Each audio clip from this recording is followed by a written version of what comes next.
પ્રભુ મને ખ્રિસ્ત તણું મન આપો, પ્રભુ મને ખ્રિસ્ત તણું મન આપો, ખ્રિસ્ત તણું મન આપો, પ્રભુ મને ખ્રિસ્ત તણું મન આપો.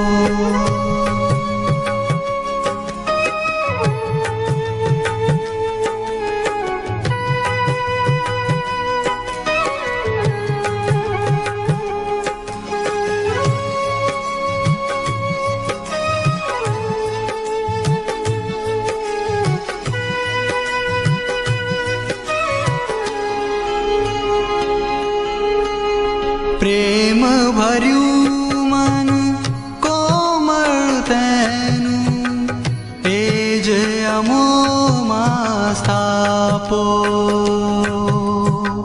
પ્રેમ ભર્યું મન કોમળ તેનું, તેજ અમોમાં સ્થાપો. દૂર કરી દો દેવ દયાથી, દૂર કરી દો દેવ દયાથી મુજ મનનો અંધાપો. પ્રભુ મને ખ્રિસ્ત તણું મન આપો, પ્રભુ મને ખ્રિસ્ત તણું મન આપો.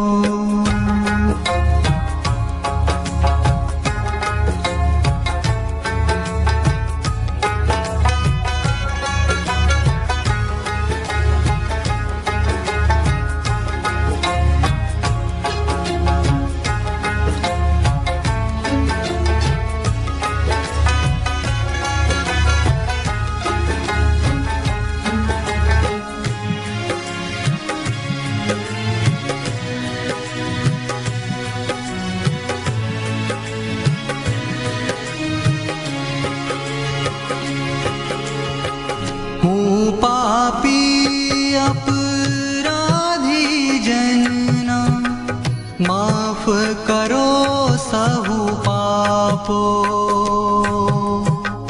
હું પાપી અપરાધી જનના, માફ કરો સહુ પાપો. ખ્રિસ્ત વિનાના શુષ્ક હૃદયમાં, ખ્રિસ્ત વિનાના શુષ્ક હૃદયમાં વિધ વિધના સંતાપો. પ્રભુ મને ખ્રિસ્ત તણું મન આપો, પ્રભુ મને ખ્રિસ્ત તણું મન આપો.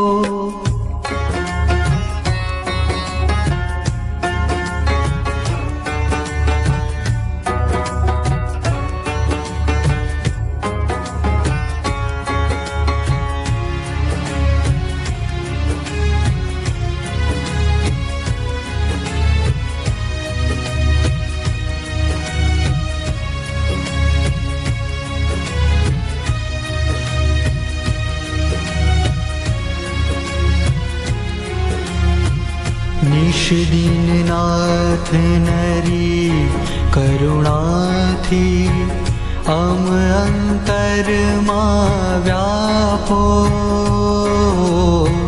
નિષદિન નાથ નરી કરુણાથી અમ અંતરમાં વ્યાપો. અમ અંતરમાં વ્યાપો, અમ અંતરમાં વ્યાપો, અમ અંતરમાં વ્યાપો. ખ્રિસ્ત તણું મન આપો, ખ્રિસ્ત તણું મન આપો. આવો પ્રાર્થના કરીએ. પવિત્ર પ્રભુ, અમારા જીવતા ઈશ્વર, તમારી સ્તુતિ કરીએ છીએ માન, મહિમા અને ગૌરવ તમને આપીએ છીએ. તમારા મહાન પ્રેમ, અદ્ભુત દયા, કૃપા, કરુણાના લીધે અમે તમારી સ્તુતિ કરતા તમારી હાજરીમાં આવીએ છીએ. પ્રભુ, આજની અમારી આ સંગત આશીર્વાદિત કરો. તમારા મુખનો પ્રકાશ પાડો, તમારા વચનની સત્યતા પ્રગટ કરો અને તમારા માર્ગમાં ચાલવા અમને તૈયાર કરો. પ્રભુ, તમારી સહાયતા માંગતા, દોરવણી માંગતા, મહિમા, માન અને ગૌરવ તમને આપતા તમારા હાથમાં સોંપાઈએ છે. પ્રભુ ઈસુમાં પ્રાર્થના માન્ય કરો. Amen. Hallelujah, praise the lord. પ્રભુ ઈસુના નામમાં આપ સર્વને પ્રેમી સલામ.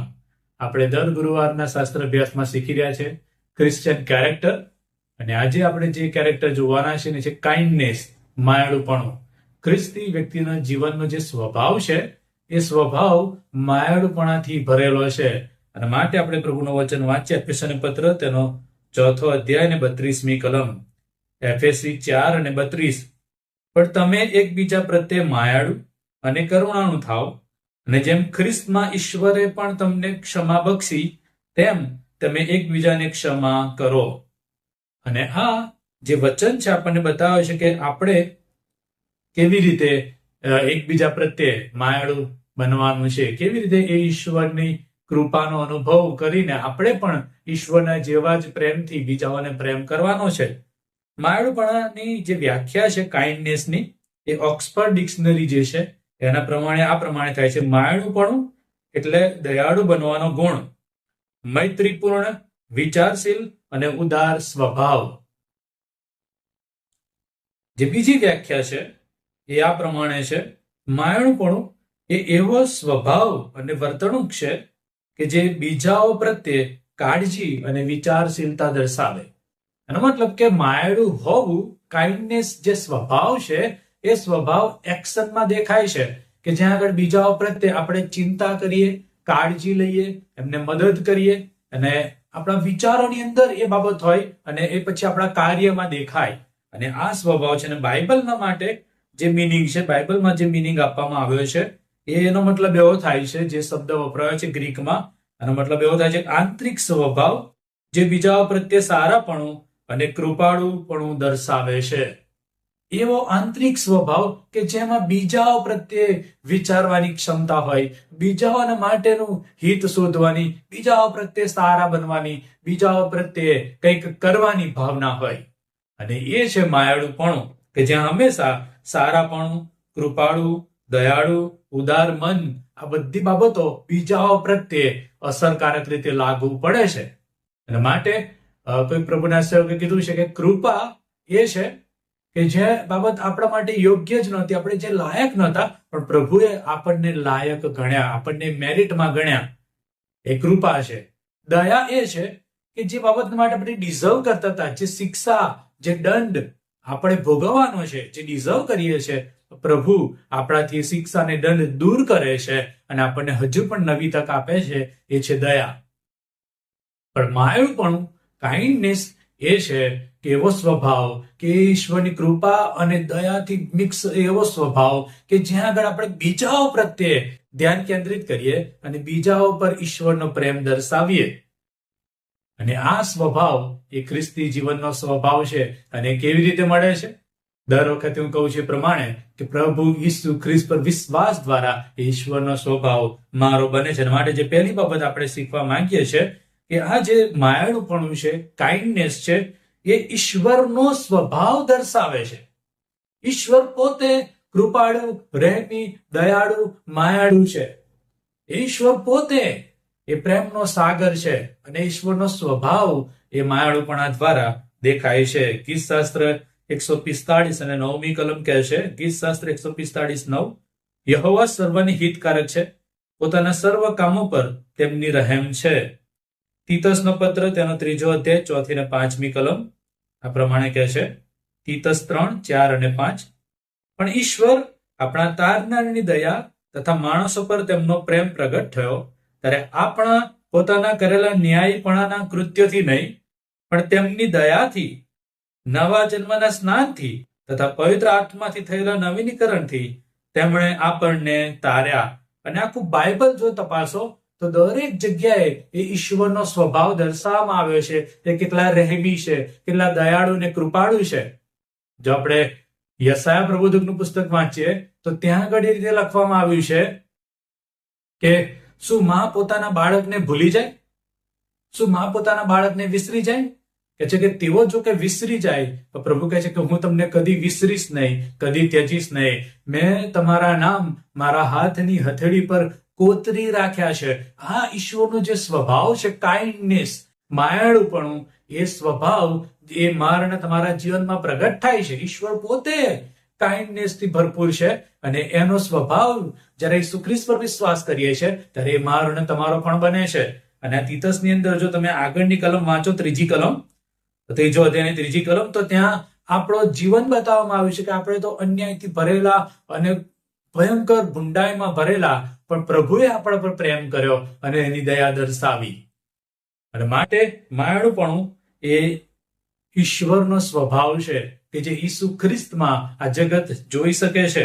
માયાળુપણું એ ઈશ્વરનો એવો સ્વભાવ છે કે જે આપણા હૃદયને બદલી નાખે છે અને આપણા હૃદયને બદલી નાખીને આપણા જીવનમાં પણ એ માયાળુપણું ભરી દે છે કે આપણે બીજાઓ પ્રત્યે જેમ ઈશ્વર વિચારે છે એ જ વિચારધારાથી આપણે બીજાઓને માટે પણ વિચારી શકીએ. અને માટે ખ્રિસ્તી જે સ્વભાવ છે કાઇન્ડનેસનો, માયાળુપણાનો, એ સંપૂર્ણ રીતે ઈશ્વરનો સ્વભાવ રિફ્લેક્ટ કરે છે. માટે જ્યારે હું કોઈકને એ માયાળુપણું દર્શાવું, કાઇન્ડનેસ દર્શાવું, તો ઈશ્વરનો સ્વભાવ મારા દ્વારા પ્રગટ થાય છે. એ યાદ રાખીએ. બીજી બાબત કે આ જે માયાળુપણું છે એ પ્રેમનું કાર્યમાં પરિણમવું છે. એનો મતલબ કે પ્રેક્ટિકલ લાઈફ છે. જે પ્રેમ વિશે આપણે વાત કરીએ છીએ, જે પ્રેમ વિશે આપણે વિચારીએ છીએ, વાંચીએ છીએ, એને પ્રેક્ટિકલી આપણે જો કોઈ રીતે જાહેર કરી શકીએ તો એ કાઇન્ડનેસ છે. માટે એ કાર્યમાં પરિણમે છે. યોહાનનો પહેલો પત્ર 3 અધ્યાય 18મી કલમ આ પ્રમાણે કહે છે. યોહાનનો પહેલો પત્ર 3 અધ્યાય 18મી કલમ, બાળકો, આપણે શબ્દથી નહીં અને જીભથી નહીં પણ કૃત્યમાં તથા સત્યમાં પ્રેમ કરીએ. નીતિ વચન 19 ને 17માં પણ પ્રભુનું વચન કહે છે, ગરીબ પર દયા રાખનાર યહોવાને ઉછીનું આપે છે. એનો મતલબ કે આપણે એ જે માયાળુપણું છે એ એવો સ્વભાવ છે કે કેવળ મારામાં રહેતો નથી પણ એ કાર્યમાં પરિણમે છે. ખાલી બોલવામાં નહીં, ખાલી કહેવામાં નહીં, ખાલી વિચારવામાં નહીં, પણ કાર્યમાં એ પરિણમે છે. અને માટે એ બહુ જ અગત્યનું છે કે આપણા શબ્દોથી પણ વધારે અગત્યનું દેખાતું એવું સ્વભાવ, એવું જીવન એ માયાળુપણાનું છે. અને માટે જો આપણે ઈસુ ખ્રિસ્તનું જીવન જોઈએ તો ઈસુ ખ્રિસ્તે ભૂખ્યાઓને ખવડાવ્યું, માંદાઓને સાજા કર્યા અને તિરસ્કાર પામેલાઓને તેમણે આવકાર્યા, જેમને ધિક્કારવામાં આવ્યા હતા એ લોકો પર એમણે પ્રેમ કર્યો, જરૂરિયાતમંદોની જરૂરિયાતો પૂરી પાડી. આ પ્રભુ ઈસુ ખ્રિસ્તનો સ્વભાવ દર્શાવવામાં આવે છે. અને આપણા પાપીઓને માટે, આપણા માટે એ વધસ્તંભ પર વિંધાયા, કચડાયા અને એ વધસ્તંભનું મરણ સહન કર્યું. જે વધસ્તંભ મારો હતો એ ઈસુ ખ્રિસ્તે લીધો. અને આ જે છે આખો સ્વભાવ એ પ્રેક્ટિકલી કાર્યમાં દેખાય છે, વ્યવહારુ જીવન છે. અને માટે આપણે પણ જે કોઈ પણ સ્ટ્રગલિંગ કરી રહ્યું છે, જે કોઈ પણ પરિસ્થિતિમાંથી પસાર થઈ રહ્યું છે ભયંકર ને વિકટ, ત્યારે હું ને તમે એમને આપણો હાથ લાંબો કરીને મદદ કરીએ. આપણે હંમેશા જો જરૂરિયાતમાં છે તેઓને મદદ કરવાને માટે તત્પર રહીએ, તૈયાર રહીએ, એમના માટે પ્રાર્થના કરીએ, એમના માટે વિચાર કરીએ, એથી વિશેષ એમને મદદરૂપ થઈએ. અને આપણે એવી તક શોધીએ કે જ્યાં આગળ આપણે બીજાઓને મદદરૂપ થવાના માટે પહેલ કરીએ. ઘણી બધી વાર આપણે રાહ જોઈએ છે કે કોઈ કાંઈને કેમ તો જ મદદ કરીશ. કોઈ આપણે જાણીએ છીએ કે વ્યક્તિને જરૂર છે પણ છતાં આપણે રાહ જોઈએ છીએ, આપણે રોકી રાખીએ છીએ કે મને કે, મને પૂછે તો જ હું આપું. અને આપણે પેલી જગતની કહેવત પણ કે માગ્યા વગર તો માં પણ ના પીરસે. પણ બાઇબલનું વચન અલગ છે કે ઈશ્વરે રાહ ના જોઈ કે આપણે એને હાક મારીએ કે પ્રભુ આવીને બચાવો. એ પહેલા ઈશ્વર પોતે દોડીને આવ્યા, એમનો અવાજ સંભળાવ્યો અને પૃથ્વી પર આવ્યા. ઈસુ ખ્રિસ્તે જે અદ્ભુત દયાના કાર્ય કર્યા એ કદી પણ એવું નથી બતાવતું કે લોકોએ કીધું ત્યારે કર્યું. ના, એ પ્રભુએ પૂરા હૃદયથી એ દયાનું કાર્ય કર્યું. અને માટે એ સ્વભાવ એવો છે કે પ્રેમને કાર્યમાં પરિણમવું. એના માટે આપણે કોઈની રાહ ના જોઈએ કે કોઈક આવીને આપણને પૂછે કે પણ જો આપણે જાણીએ છીએ કે એને જરૂર છે તો ચોક્કસ આપણે કોઈક રીતે મદદરૂપ થઈએ. અને એ માયાળુપણાનો સ્વભાવ છે. ત્રીજી જે મહત્વની બાબત છે કે આ માયાળુપણું કેવળ લોકોને મદદ કરવામાં નથી એટલું એથી વિશેષ કે જે મુશ્કેલ અને કઠણ સ્વભાવના લોકો છે એમના ઉપર પણ દયા દર્શાવે છે. આપણે વાંચીએ લુક તેનો 6 અધ્યાય 27 અને 28મી કલમ. લુક 6:27 અને 28. પણ હું તમ સાંભળનારાઓને કહું છું કે તમારા વેરીઓ પર પ્રેમ રાખો, જેઓ તમારો દ્વેષ કરે છે તેઓનું ભલું કરો, જેઓ તમને શાપ આપે છે તેઓને આશીર્વાદ આપો, જેઓ તમારો અપમાન કરે છે તેઓને માટે પ્રાર્થના કરો. રોમનોને પત્ર 12મો અધ્યાય 21મી કલમ. રોમન 12:21. ભૂંડાથી તું હારી ન જા, પણ સારાથી ભૂંડાનો પરાજય કર. અને બાઇબલમાં ઘણી બધી જગ્યાએ આ વચનો લખવામાં આવ્યા છે કે જ્યાં આપણે આપણા દુશ્મનને, આપણા વેરીને, જે આપણી વિરુદ્ધમાં છે એને પ્રેમ કરવાનો છે, એને માફ કરવાનો છે, એના માટે પ્રાર્થના કરવાની છે. એ જે ભૂંડાઈ આપણી પર કરે છે, આપણે સામે ભૂંડાઈ કરવાની નથી, પણ આપણે સામે સારાપણું દર્શાવવાનું છે, પ્રેમ દર્શાવવાનો છે, કાઇન્ડનેસ દર્શાવવાની છે. અને આ પ્રભુ ઈસુ ખ્રિસ્તના શબ્દો છે. પ્રભુ ઈસુ ખ્રિસ્તે પોતે પણ એવું કર્યું કે બાપ તેઓને માફ કર. પ્રભુ ઈસુ ખ્રિસ્ત પોતે પણ એ પ્રેમ દર્શાવે છે. અને હવે એ મનને તમને પણ કહે છે કે આપણે જીવનમાં એવા કઠોળ અને અઘરા લોકોથી ઘેરાયેલા છે જે કદાચ આપણા દુશ્મન હોય, જે કદાચ આપણો વિરોધ કરે, જે કદાચ આપણને હર્ટ કરે, જે આપણું અપમાન કરે, જે આપણો તિરસ્કાર કરે, આપણને તુચકારી કાઢે, આપણને ભાગવાનો પ્રયત્ન કરે, એવા લોકો માટે આપણે શું કરીએ છીએ? જો ઈસુ ખ્રિસ્તનો સ્વભાવ મારામાં છે તો હું એમના માટે પ્રાર્થના કરીશ, એમના જીવનો બદલાય માટે પ્રયત્ન કરીશ. હું એ વિશ્વાસથી એમને જ્યારે જરૂર છે ત્યારે ઉભો રહીશ, મદદ કરીશ, પ્રાર્થના કરીશ, પ્રેમ કરીશ. અને આ માયાળુપણાનો સ્વભાવ છે. અને માટે માયાળુપણું એવું નથી કે એ જે ભૂંડું કરે છે એને આપણે અપ્રૂવ કરીએ છીએ, એને યોગ્ય ઠારાવીએ છીએ. ના, પણ માયાળુપણું એ એવો સ્વભાવ છે કે એમના ભૂંડાની સામે આપણે ભૂંડું કરતા નથી. એ ભલે ગમે તેટલું ખોટું કરે કે ભૂંડું કરે કે આપણી વિરુદ્ધમાં હોય, પણ આપણે એ સ્વભાવ પર ધ્યાન ન કેન્દ્રિત કરતા આપણે એમને પ્રેમ કરીએ છીએ, ઈશ્વરનો સ્વભાવ પ્રગટ કરીએ છીએ. અને માટે દરેક લોકોની સાથે પ્રેમથી વાત કરો. કોઈ ગમે તેવું હાર્શલી તમારી વિરુદ્ધ બોલે, તમારી સાથે બોલે, ગમે તેવા ગંદા શબ્દો બોલે, પણ તમે પ્રેમથી રિપ્લાય આપો. કોઈ ગમે તેવું વર્તન કરે, તમે પ્રેમથી એમની સાથે વર્તન કરો. અને માટે દરેક પ્રકારનું રેવેન્જ અને બિટરનેસ ને દરેક પ્રકારની કડવાશ એ મનમાંથી કાઢી નાખો અને તમે એમના માટે પ્રાર્થના કરો, એમને માફ કરો. જે ચોથી મહત્વની બાબત છે એ માયાળુપણું, એ જે સ્વભાવ છે એ મંડળીને બાંધે છે, મંડળીને મજબૂત કરે છે, આત્મિક રીતે દ્રઢ કરે છે. આપણે વાંચીએ હિબ્રુઓને પત્ર 10મો અધ્યાય 24 અને 25મી કલમ. હિબ્રુ 10:24 અને 25.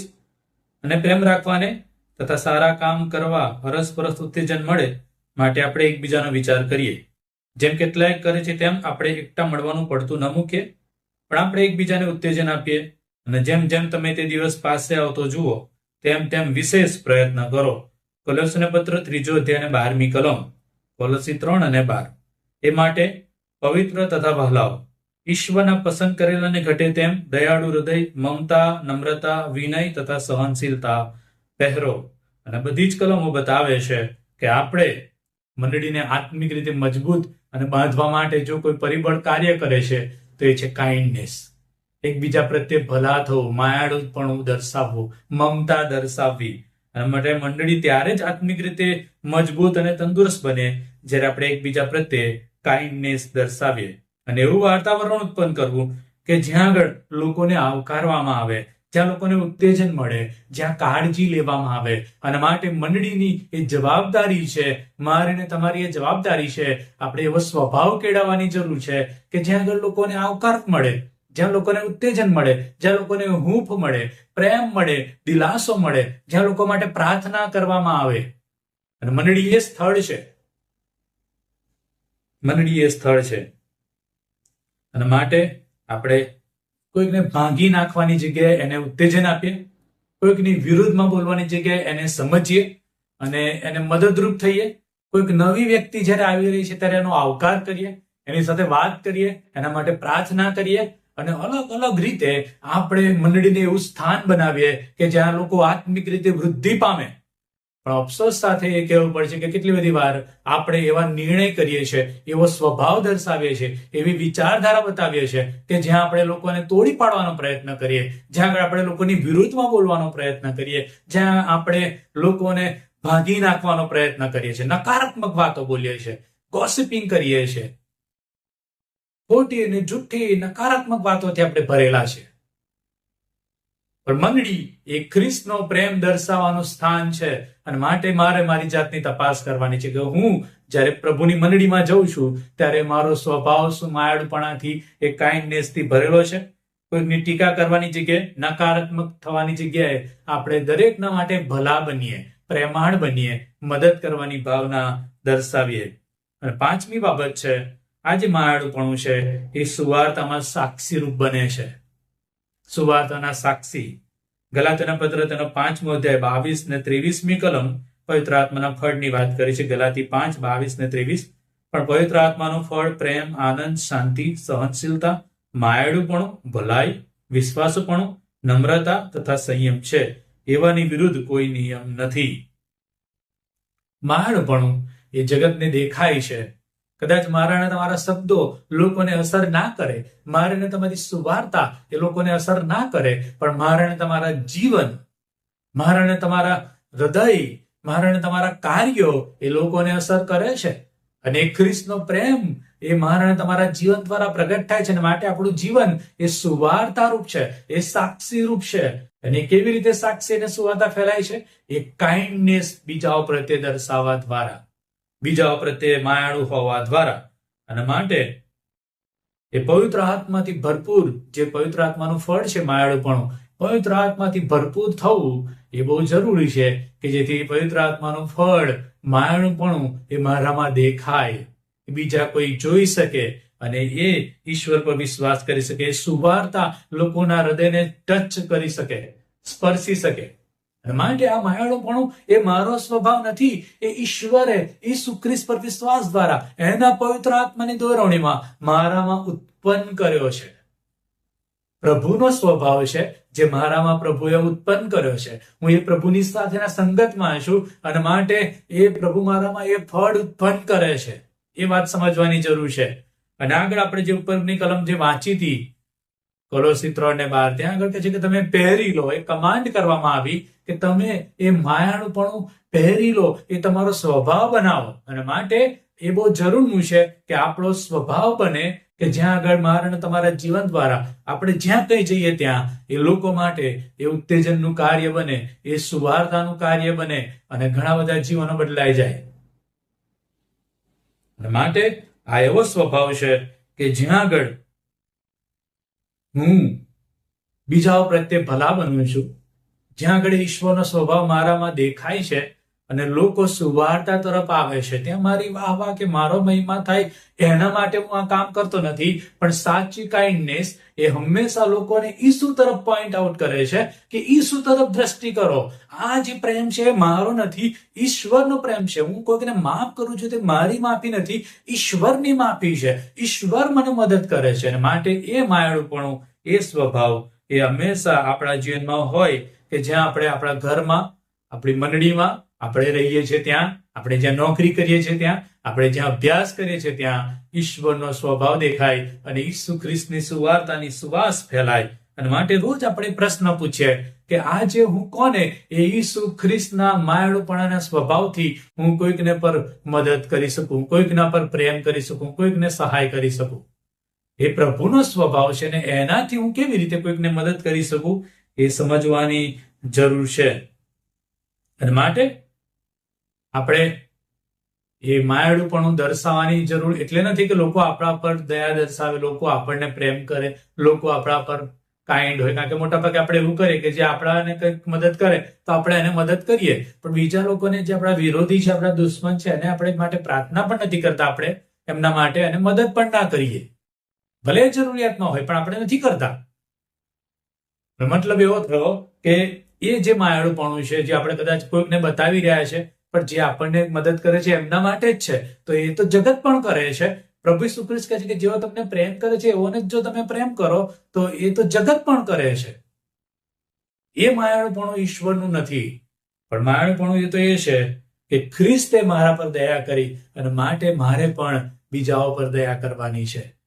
ખ્રિસ્તે મારા પર કૃપા કરી અને માટે મારે બીજાઓ પર કૃપા કરવાની છે. ખ્રિસ્તે મને માફ કર્યો અને માટે મારે બીજાઓને માફ કરવાના છે. એમાં પછી મારા પોતાના પણ આવી જાય અને મારી વિરોધના પણ આવી જાય અને જેમને હું નથી ઓળખતો તે પણ આવી જાય. કોઈ પણ વ્યક્તિ, જે કોઈ વ્યક્તિ મારા સંપર્કમાં આવે અને જેને જરૂર છે, જેને મદદની જરૂર છે, એના માટે મારે દયા દર્શાવવાની છે. અને માટે કોઈ પ્રભુના સેવક કીધું છે, kindness is love expressed through action. માયાળુપણું એ એવો સ્વભાવ છે, એવું જીવન છે કે જે આપણા કાર્ય દ્વારા પ્રેમ પ્રદર્શિત કરે છે. આજે આપણા પોતાના જીવન વિશે વિચાર કરીએ, આપણી મંડળી વિશે વિચાર કરીએ. આ વચનો અત્યારના નથી, આ વચનો એ તો જૂના કરારમાં લખવામાં આવ્યા છે. ઈસુ ખ્રિસ્તનું જીવન છે. ઈસુ ખ્રિસ્તે પણ એ જ વાત કીધી અને વચનો લખવામાં આવ્યા. એ પત્રોની અંદર લખવામાં આવ્યું કે આપણે કેવો સ્વભાવ અપનાવવાનો છે. આજે આપણે ક્યાં છે? આજે આપણી મંડળી ક્યાં છે? આજે શું મારી પાસે ખ્રિસ્તનો સ્વભાવ છે? અને હું ખ્રિસ્તના સ્વભાવથી કોઈને માફ કરી શકું, કોઈને પ્રેમ કરી શકું, કોઈને મદદ કરી શકું, ઉત્તેજન આપી શકું, બાંધી શકું, આવકારી શકું? મારી પાસે આવનાર લોકોના જીવનો શું કડવાશથી ભરાઈ જાય છે, નકારાત્મકતાથી ભરાઈ જાય છે? મારા બોલવા દ્વારા શું લોકો હર્ટ થાય છે? મારા નિર્ણય દ્વારા શું લોકોને ખોટું લાગી જાય છે? જેવું છે તો મારે મારી જાતની તપાસ કરવાની જરૂર છે અને ઈશ્વરનો સ્વભાવ મારો બને, એ ખ્રિસ્તનો પ્રેમ મારો બને, એ ખ્રિસ્તના જેવું જીવન મારું બને કે જેથી મારામાં ખ્રિસ્ત દેખાય અને એ ખ્રિસ્તની સુવાર્તા પ્રગટ થાય અને ખ્રિસ્તનો મહિમા પ્રગટ થાય. આ સમજવા પ્રભુ કૃપા આપે. પ્રાર્થના કરીએ. હાલેલુયા. પવિત્ર પ્રભુ, કાઇન્ડનેસ, માયાળુપણું એ તમારો સ્વભાવ છે અને તમારો સ્વભાવ આજે પ્રભુજી જગતમાં અમને ઉત્તેજન આપે છે કે અમે પણ તમારા જેવા જ બનીએ. તમારો આભાર માનીએ કે તમે તમારો સ્વભાવ ઈસુ ખ્રિસ્તમાં પ્રગટ કર્યો અને પ્રભુ ઈસુ ખ્રિસ્તે આ પૃથ્વી પર આવીને જે અદ્ભુત અને મહાન કામ કર્યા એના માટે, અને એ જે માયાળુપણું અમારા પર દર્શાવ્યું કે અમે પાપી અને શત્રુ હતા ત્યારે તમે અમારા પર પ્રેમ કર્યો, અમારા માટે પોતાનો પ્રાણ આપ્યો, એ સમજવા અમને મદદ કરો. હા પ્રભુ, અમને પણ એવું જ મન અને હૃદય આપો, ખ્રિસ્ત જેવું મન, ખ્રિસ્ત જેવું હૃદય, કે જ્યાં પ્રભુ અમે તમારો મહિમા પ્રગટ કરનારા બનીએ. નાશમાં જતા લોકોને બચાવવા માટે અમારા જીવન એ સુવાર્તાના સાક્ષીરૂપ બને અને જ્યારે લોકો અમને જુએ ત્યારે ઈસુ ખ્રિસ્તને જુએ. માટે અમને મદદ કરો. અમારામાં રહેલી કડવાશ, નકારાત્મકતા, ઈર્ષ્યા, અદેખાઈ, ભૂંડાઈ, મદદ ન કરવાની ભાવના તમે દૂર કરો અને અમને એક ખ્રિસ્તનો સ્વભાવ આપો કે જ્યાં અમે બીજા માટે ભલા બનીએ. તમારા પવિત્ર આત્માનું ભરપૂરીપણું આવવા દો અને પવિત્ર આત્માનું ફળ ઉત્પન્ન કરો કે જ્યાં અમે પ્રભુ તમારો સ્વભાવ પ્રગટ કરી શકીએ. અને પ્રભુ, તમારી મંડળી એ લોકોને આવકારનારી મંડળી બને, તમારી મંડળી એ બાંધનારી મંડળી બને, ઉત્તેજન આપનારી મંડળી બને, એકબીજાને બાંધીને તમારામાં વૃદ્ધિ પમાડનારી મંડળી બને. માટે તમારી મંડળીને તમે મજબૂત કરો, તમારા લોકોને મજબૂત કરો અને તમારો એ સ્વભાવ અમને આપો કે આખા વિશ્વમાં તમારો મહિમા પ્રગટ થાય, તમારી સુવાર્તા પ્રગટ થાય અને પુષ્કળ જીવનો બદલાય. ત્યારે પ્રભુ, એ સ્વભાવથી પ્રેમ કરવા, માફ કરવા, મદદ કરવા અમને સહાય કરો. અમે તમારા હાથમાં સોંપાઈએ છીએ. પ્રભુ ઈસુમાં અમારી પ્રાર્થના માન્ય કરો. આમેન. હવે આપણા તારનાર પ્રભુ ઈસુ ખ્રિસ્તની કૃપા, ઈશ્વર પિતાનો પ્રેમ, પ્રભુ પવિત્ર આત્માની દ્વારોની સંગત, સહાયતા, તેનું માયાળુપણું અને તેનું સામર્થ્ય આપણ સર્વની સાથે, પ્રભુના તમામ લોકોની સાથે હમણાંથી સર્વકાળ સુધી હોજો. Amen. Thank you. God bless you.